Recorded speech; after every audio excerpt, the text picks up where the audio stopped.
It, the Long Arm Quilting Show is brought to you by Handy Quilter, a manufacturer of easy-to-use long-arm quilting machines designed by a quilter for quilters. Paintbrush Studios, inspirational fabrics. Hobbs Bonded Fibers, when your project demands the finest. Paintbrush Studios brings the high quality and experience of a 40-year-old fabric company and a friendly Midwestern attitude to your local quilt shop with our exclusive fabric lines. From the staple group of blenders to the exciting new collections introduced each season, Paintbrush Studios fabrics are created with the quilt maker in mind. Visit the Paintbrush Studios website to download the free pattern for Crystal Rainbow and create your own treasure. It's time now for more of Heidi Stagno and Quilt It, the Long Arm Quilting Show, and we're talking about doing some ruler work with cross-hatching and all this great stuff. Yeah, we're doing some Grid It and Stitch It. Yay! So in our last segment, we did the cross-hatching. So this is what it looks like when it's all done, when you've completed all of your rows all the way up to the corner on both sides of each of your cross lines. And then over here, I call it the cathedral window. That's it. Okay. And so you can see how those straight lines done with our channel locks, then you can just embellish them. And you can even go in and fill these in a little more if you want to. That's what you started at the end of the last episode. Exactly, exactly. And then right over here, this is what we're going to do next. I want to introduce you to what I call the pivot point on our quilting. So we're going to go ahead and do some piano keys in a corner border. And I also want to talk about how you incorporate a seam line if the border has been pieced. I find that what I try to do is incorporate this seam line. If you don't and you ignore it, it can actually make it look like the piecing is crooked.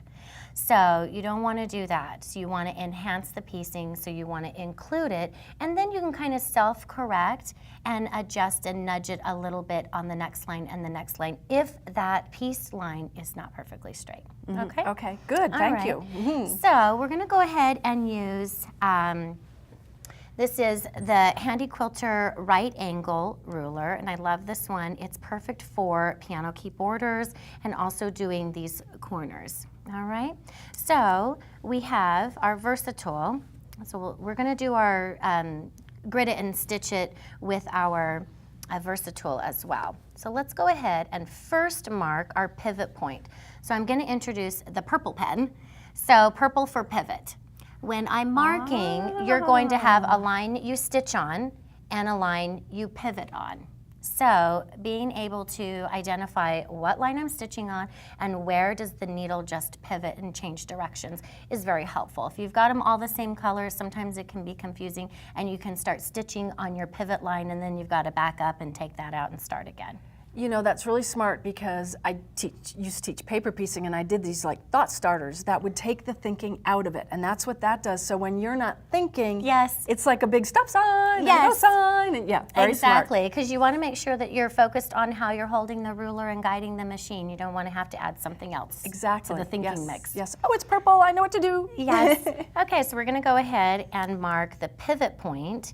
And it's just a 45-degree angle from corner to corner. And I use the piecing. I don't try and recreate a new 45-degree angle, and I don't force it, so I'm just gonna go ahead and draw a line right here. So even if it weren't perfect? Right. Okay.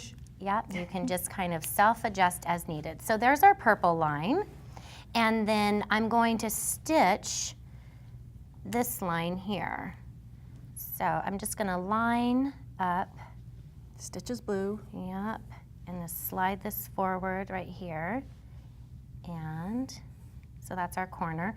But again, if I go ahead and I bring the machine forward now, I'm gonna have to kind of guesstimate where that 1/4 inch is, and I'm not a good guesser. So I'm gonna go ahead and just bring my Versatool in. It's gonna stitch right on that line.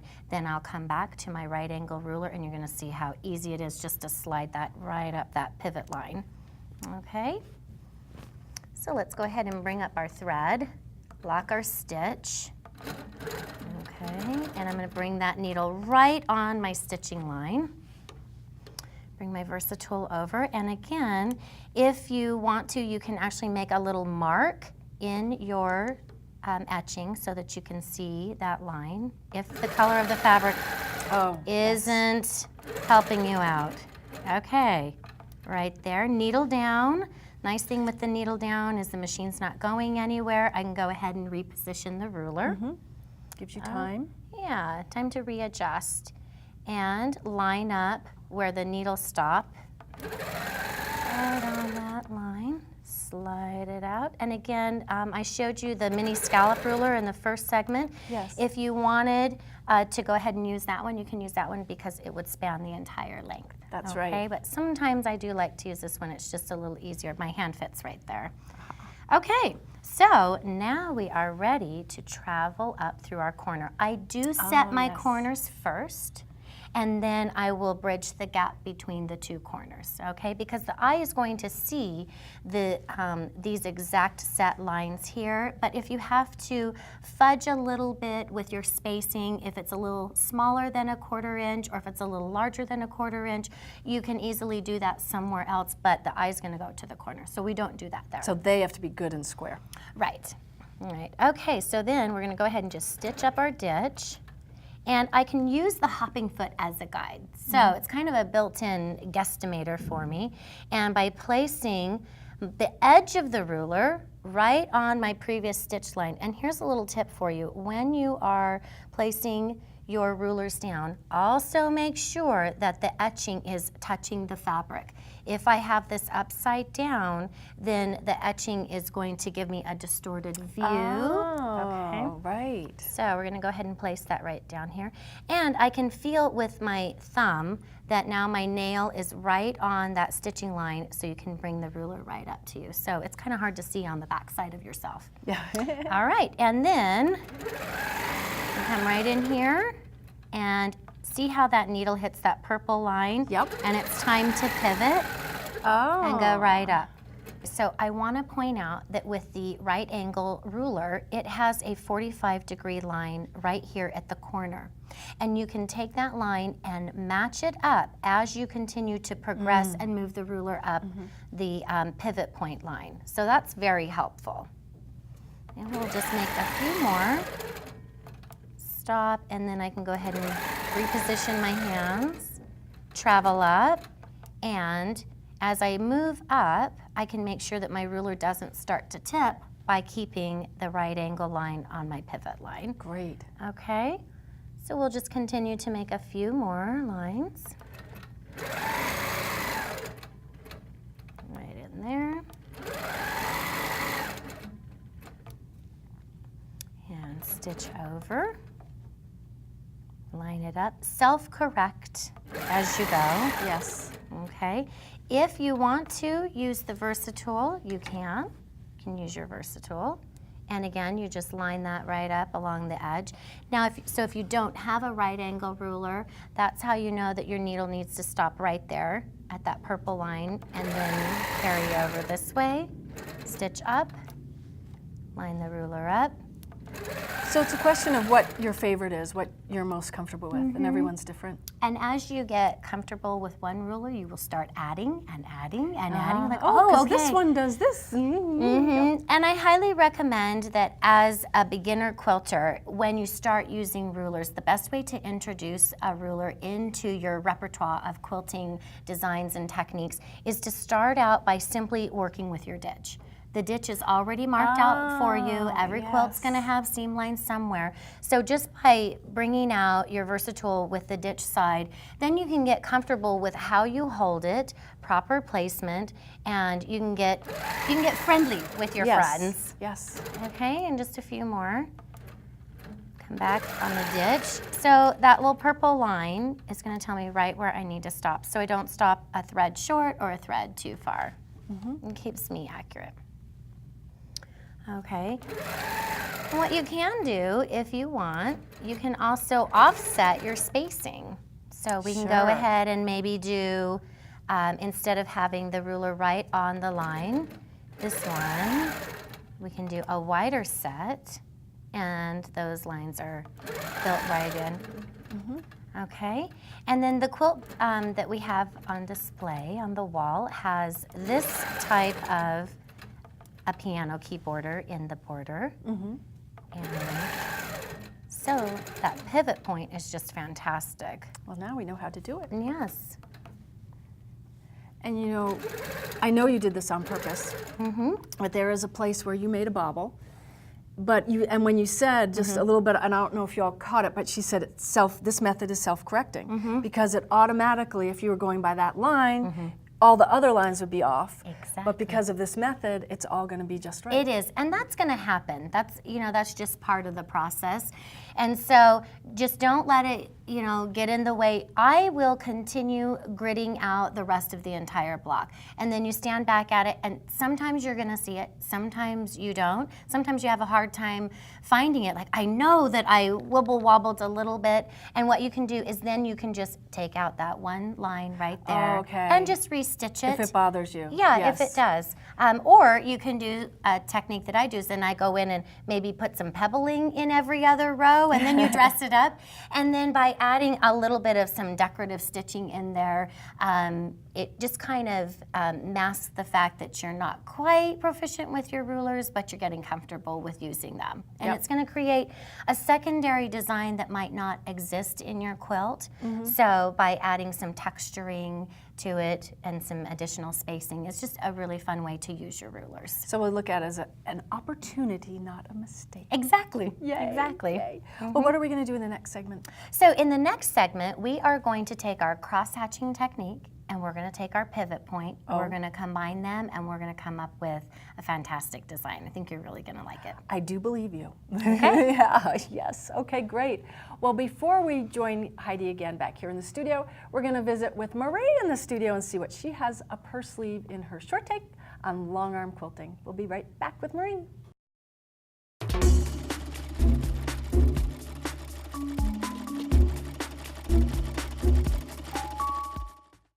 Marie, I love Heidi's cross-hatching, but I started thinking, could you do it with curves? Oh, yeah, curves, yes. So I have here a sampler of curves. Funny you should mention that. I know. Hey, you know what this looks like to me? Pot holders. You know, it does. Because this would be great for, if you're going to test things like this, you could make them a little farther apart so you could bind them and make pot holders. You could. With your thermoir batting. See, it's nice and flat. I love hops batting for that. Yeah. You know, it's perfect. But anyway. This was done with wool. And you know, for samplers and for show quilts, their wool is, you just can't get past it. So 2 layers of wool on this. Okay, so curved cross hatching. So one of the things that Heidi was talking about is straight line quilting. So if I pull this over here, and you can see, could you just hold that, Jody? Sure. And I'll just point. So you can see that I've marked these even spaces, 1 inch, 1 inch, 1 inch. Like you would with a regular straight cross hatching. Just the same. And then this is my 10.5-inch circle. And I used this same circle to go for each this way, and then come back the opposite way, so this way. And just like the other rulers, it has the lines on it, so really it would go like Yeah, that. So you're so- lining up along here, so it's the same idea. So, it's a right, circle. right. So you put your hopping foot in, and you can put your needle down right where that mark is. Then bring your needle or your ruler up next to it, and These you're are lined lines to up. match. Yeah, and then you can kind of line up. Wow. So there's that one. Okay, look at these markings here. These are a 1/2 inch apart. And so you can see how those go that way, and then they go that way. But you can kind of see how your angle changes just a little bit because of the curve in the ruler. So the size of the ruler makes a difference, you know, in that arc, you know, in the spacing and how it goes. So look down here. Can you see this one down here that has doubled up? Has 2 lines. Right. So you're just doing, you know, a little 1/4 inch, but look what a difference between this one and this one, right? Yep. Okay, so let's just stay with the curved ones for just a minute. So this one, same thing, it's the 1 inch marks. Yep. 1 inch spacing. All right, this time we came in from the corner and went across the block this way. And then came back that way. So see how it has an X across it? That's so I can line up my Those ruler lines. going this direction. I can just put that line on there so I know I'm going right across.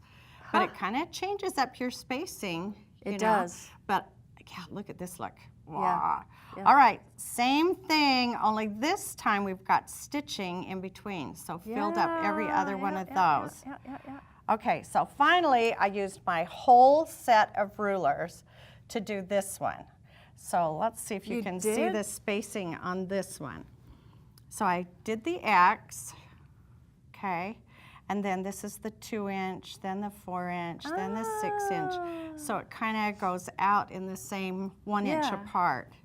So, okay, so everything doesn't have to be curved with the ruler. You can make up your own little curves. Yep, so look how dainty this looks. I saw you went right to it. What did you do? So I left my lines on so you can see them. They're just a 1/2 inch apart. Wiggled. You just wiggled freehand? No ruler. Really? Yeah, just wiggle up there, wiggle back. Wow, that has great texture. Actually, I like that extra color in there of the line from the pen. You can do a straight stitch. You could do a straight stitch of another color and get we two need different. to be a team. I know, it looks like embroidery.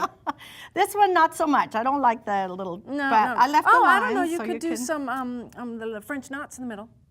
See, we got to be a team. I know, or even just some tied thing. We got to do this. No, we'd be laughing too much to get anything done. Speaking of laughing too much, so. I noticed you have a stiff arm. She did have something up her sleeve. You said it. You set me up, right? Yeah. I had to go there. Okay, so here is the wave ruler. Oh, wow. And you can just use that going that way and that way. So that just changes it up a little bit. And look up here, closer together. Great. This way. You know, we got all these rulers. Heidi was saying, you got to get those rulers out, not be afraid. Now you see why we love rulers? Yeah. Well, thank you, Marie. And now back to Heidi, and we'll see what is up her sleeve. Yeah.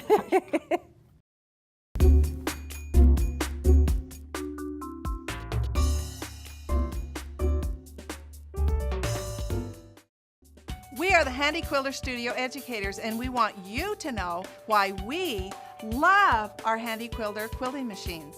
Handy Quilter quilting machines are innovative. Check out the color touch screens, 2 kinds of stitch regulation, and computer-guided quilting. Handy Quilter quilting machines are intuitive and easy to use, and they come in a size that fits your quilting style. Handy Quilter offers training, service, and ongoing education. We care about your quilting experience. Handy Quilter quilting machines are designed by a quilter for quilters. We'll be at a quilt shop near you or a show. Come give one a test drive. To learn more, call or click for a free demo DVD or Follow the truck to Handy Quilter. America's quilters continue to choose Hobbs battings as their favorite, whether they're winning Best of Show at Paducah or Houston, or creating a new quilt to celebrate the newest member of the family. Quilters love the consistency and feel of Hobbs. They prefer heirloom 80/20 for the traditional look of 100% cotton, with increased strength and durability and dimension. And for a more refined appearance and finer touch, quilters rave about Hobbs Tuscany silk, made from wild Tussa silk, and the durable performance of the Thermore batting. Hobbs has been an official partner with Quilt It for several years.